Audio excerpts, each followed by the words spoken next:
জাতীয় কবি কাজী নজরুল ইসলাম বিশ্ববিদ্যালয়ের ছাত্র সংসদ নির্বাচনের সম্ভাব্য রোডম্যাপ ঘোষণা করা হয়েছে। রোববার বিশ্ববিদ্যালয়ের রেজিস্ট্রার দপ্তর থেকে প্রকাশিত এক বিজ্ঞপ্তিতে এই রোডম্যাপ ঘোষণা করা হয়।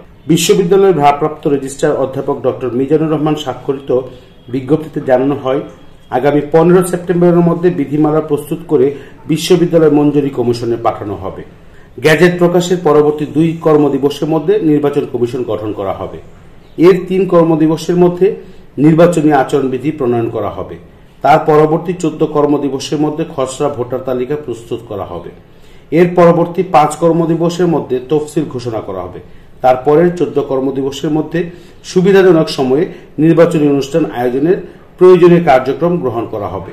সরকারি গেজেট প্রকাশের 45 কর্মদিবসের মধ্যে নির্বাচন প্রক্রিয়া সম্পন্ন করা হবে বলে বিজ্ঞপ্তিতে উল্লেখ করা হয়, যার সম্ভাব্য তারিখ 30 নভেম্বর 2025। আবুল মনসুর, আমগর টিভি, ময়মনসিংহ।